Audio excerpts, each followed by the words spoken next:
wabarakatuh. Halo semuanya, gimana kabar kalian nih? Saya berharap kita semua dalam keadaan sehat walafiat dan juga penuh lindungan Allah Subhanahu wa Ta'ala.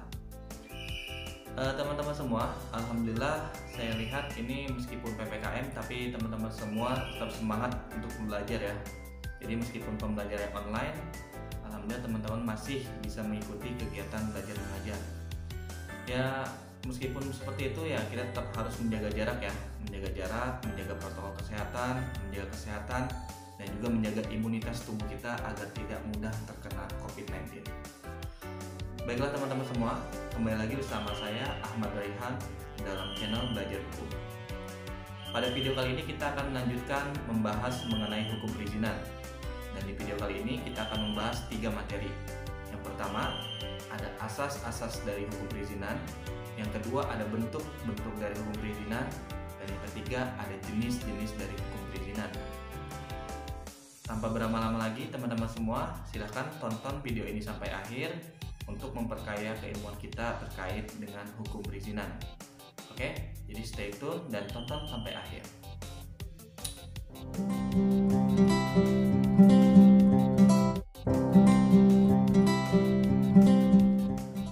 Baiklah, yang pertama kita akan membahas mengenai asas-asas di dalam hukum perizinan. Nah, di sini kita akan membahas mengenai 3. Ada 3 asas yang kita bahas. Yang pertama ada asas yuriditas, yang kedua ada asas legalitas, dan yang ketiga ada asas diskresi. Kita akan membahas itu satu persatu. Pertama, asas yuriditas atau kalau misalkan di dalam bahasa Belandanya rechtmatigheid, yang artinya keputusan pemerintah maupun administratif tidak boleh melanggar hukum. Nah, kalau misalkan bicara tentang asas ini berarti teman-teman sudah paham ya bahwasanya memang ketika ada sebuah keputusan yang dilakukan atau diberlakukan oleh pemerintah atau ditetapkan oleh pemerintah, maka keputusan tersebut itu tidak boleh sama sekali melanggar hukum yang ada. Ya, karena adanya asas ini. Bayangkan kalau misalkan ada pemerintah yang mengambil keputusan, membuat keputusan tata usaha negara, akan tetapi bertentangan dengan hukum yang ada. Maka ini akan menjadi sebuah chaos ya, atau chaos. Oleh karena itu asas yuriditas ini sangat penting sekali. Yang kedua ada asas legalitas atau rechtmatigheid, yang artinya keputusan yang diambil oleh pemerintah atau administratif harus diambil berdasarkan suatu ketentuan undang-undang. Nah, kalau dilihat dari asas ini berarti sudah jelas bahwasanya keputusan apapun yang diambil oleh pemerintah itu maka harus berdasarkan undang-undang yang ada. Jangan sampai keputusan tersebut berlawanan dengan peraturan atau undang-undang yang sudah ada. Maka ketika itu berlawanan maka bisa dianggap sebuah pelanggaran ya. Karena memang pemerintah sebagai eksekutif itu memang harus mengikuti apa yang sudah ditetapkan oleh peraturan perundang-undangan. Lalu asas ketiga yaitu asas diskresi atau res and measure, yang artinya pejabat penguasa tidak boleh menolak mengambil keputusan dengan alasan tidak adanya peraturan yang mengaturnya. Oleh karena itu diberikan kebebasan untuk mengambil keputusan berdasarkan pendapatnya sendiri asal tidak melanggar 2 asas yang di atas, yaitu asas yuriditas dan juga asas legalitas. Nah, kalau teman-teman lihat melalui asas ini berarti ketika ada pejabat pemerintah yang dimintai sebuah keputusan, maka pejabat pemerintah itu harus mengambil keputusan tersebut dengan inisiatifnya atau diberikan kebebasan untuk memberikan keputusan. Ya, hal ini dilihat karena memang kalau misalkan tidak seperti itu, maka akan membuat kesejahteraan rakyat menjadi tertunda. Jadi tujuan diadakannya asas diskresi ini agar pemerintah itu mempunyai hak lebih dalam memberikan keputusan dengan tujuan untuk mensejahterakan rakyatnya ya. Jadi jangan sampai karena diberikan asas ini tetapi pemerintah malah membuat keputusan yang tidak mensejahterakan rakyatnya. Jadi asas ini dibuat memang untuk mensejahterakan rakyatnya. Kemudian kalau misalkan teman-teman perhatikan dari asas diskresi ini, seperti yang sudah kita pelajari di hukum administrasi negara, itu ada dua. Yang pertama ada diskresi bebas, dan yang kedua ada diskresi terikat. Kalau diskresi bebas berarti memang tidak ada pengaturan yang mengatur terhadap keputusan yang akan dibuat oleh si pejabat atau usaha negara tersebut. Akan tetapi kalau diskresi terikat berarti ada pengaturan yang mengatur terkait keputusan yang akan dibuat oleh si pejabat atau usaha negara tersebut, akan tetapi tidak komplit atau mungkin tidak lengkap, sehingga si pejabat atau usaha negara tersebut diperbolehkan untuk membuat keputusan sesuai dengan inisiasinya. Tetapi harus diingat, harus tetap untuk kesejahteraan rakyat. Jadi teman-teman, itu dia 3 asas perizinan, 3 asas hukum perizinan. Yang pertama ada asas integritas, asas legalitas, dan juga asas diskresi.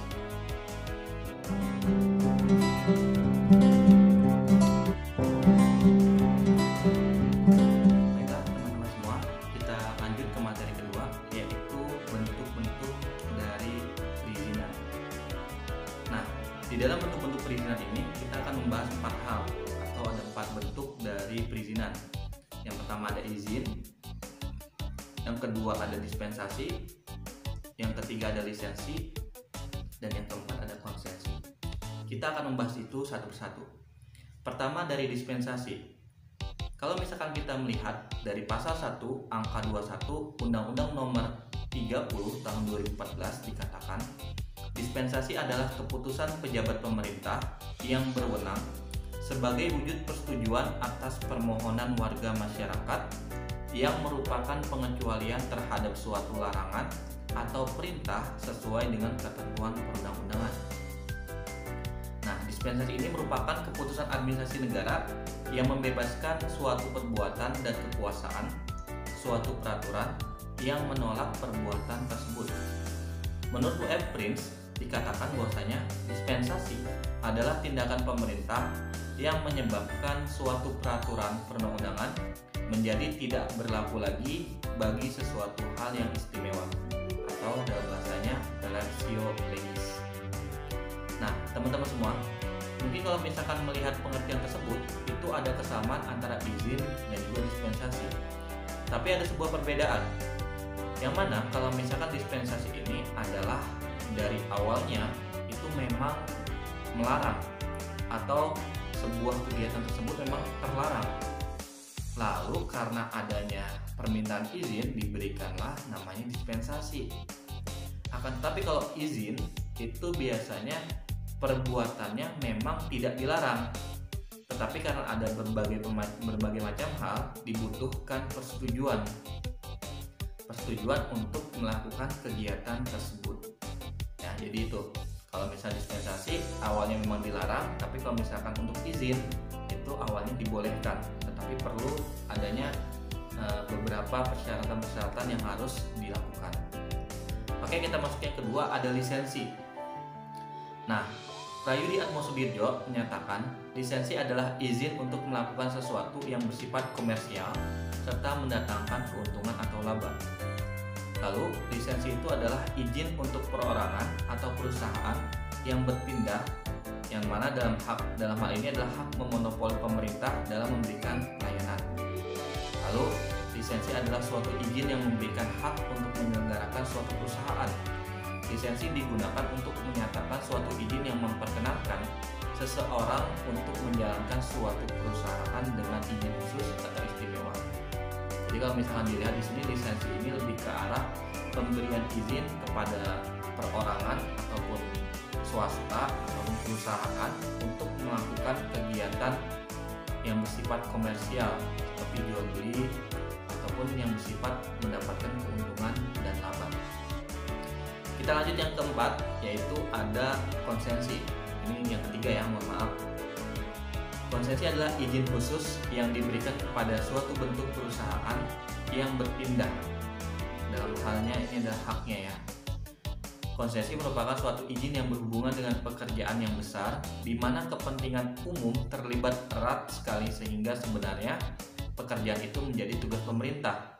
Tetapi oleh pemerintah diberikan hak penyelenggaraannya kepada pemegang izin. atau dinamakan konsesionaris.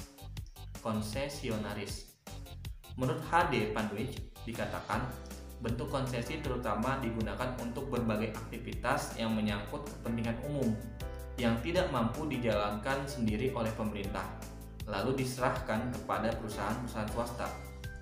Lalu juga dilihat dari pasal 1 angka 20 Undang-Undang Nomor 30 Tahun 2014 dikatakan, konsesi adalah keputusan pejabat pemerintahan yang berwenang sebagai wujud persetujuan dari kesepakatan badan dan atau pejabat pemerintah dengan selain badan dan atau pejabat pemerintahan dalam pengelolaan fasilitas umum dan atau sumber daya alam dan pengelolaan lainnya sesuai dengan ketentuan peraturan perundang-undangan. Nah, kalau misalkan dilihat di sini ada sedikit kesamaan antara lisensi dan konsesi, yaitu sama-sama memberikan izin untuk melakukan kegiatan yang bersifat komersial atau mendatangkan keuntungan dan juga laba. Tetapi ada juga perbedaan yang mendasar, yang mana kalau misal lisensi itu memang keinginannya adalah dari perusahaan tersebut atau perorangan tersebut untuk mendapatkan laba. Sementara kalau konsesi ini ada kaitan erat dengan pemerintah, yang mana harusnya kegiatan yang dilakukan oleh si pemilik izin konsesi tersebut itu adalah kegiatan umum yang bersifat fasilitas umum dan mensejahterakan rakyat. Tetapi pemerintah masih belum mampu untuk melakukannya, sehingga diperlukan adanya campur tangan dari pihak swasta atau pihak perorangan di luar pemerintah. Baru setelah itu diberikan izin untuk melakukan hal yang harusnya adalah kewajiban dari pemerintah tersebut. Nah, demikian dari pengertian dari dispensasi, lisensi, dan juga konsesi. Untuk pengertian izin saya tidak menjelaskan lagi karena memang sudah kita jelaskan di sesi sebelumnya. Ada satu lagi sebenarnya, yaitu adalah rekomendasi. Rekomendasi ini bukan termasuk izin, tetapi dia seperti pemberian rekomendasi, ya, kayak seperti alasan ataupun sebuah rekomendasi kepada orang lain terkait hal yang memang dia itu lebih diutamakan.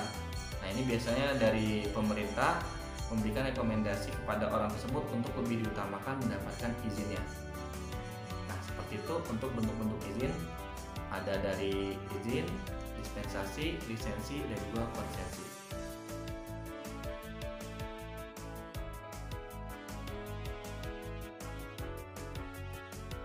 Baiklah teman-teman semua, yang ketiga yang akan kita pelajari adalah jenis-jenis izin. Nah, seperti yang kita ketahui bersama, jenis-jenis izin ini adalah sangat banyak sekali ya. Jadi yang saya sebutkan ini adalah beberapa saja. Contohnya adalah pertama izin lokasi, izin trayek, izin penggunaan trotoar, izin peruntukan penggunaan tanah, izin gangguan, izin pemakaian tanah, izin hak guna bangunan, izin usaha pariwisataan, izin pembuatan jalan, izin reklame, izin penggalian daerah, izin pematangan tanah, izin pembuatan jalan, lalu izin pemanfaatan titik-titik tiang pancang reklame, izin pembuatan jembatan penyeberangan orang, izin usaha perdagangan, izin usaha industri, tanda daftar gudang, lalu juga beberapa izin yang terkait kita sendiri seperti surat izin mengemudi untuk teman-teman mungkin ya, itu ada surat izin mengemudi untuk motor, mobil, truk, dan juga lain-lain sebagainya. Nah, kalau misalkan dilihat memang jenis-jenis izin ini sangat banyak sekali. Jadi kadang bahkan satu undang-undang atau satu peraturan itu nggak bisa menjelaskan sampai izin tersebut sampai detailnya. Karena itu nanti akan ada peraturan-peraturan lainnya yang membahas mengenai izin tersebut. Jadi ada peraturan bawahannya ya. Seperti itu.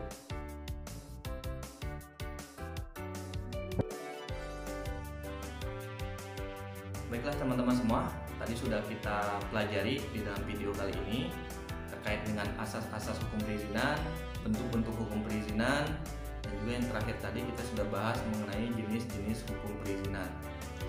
Nah, terima kasih banyak sudah menonton hingga akhir. Jangan lupa untuk like, comment, dan subscribe dari video ini, dan semoga video ini bisa memperkaya keilmuan teman-teman terkait dengan hukum perizinan.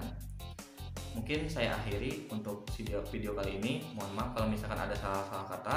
Wabillahi taufiq wal hidayah. Wassalamualaikum warahmatullahi wabarakatuh.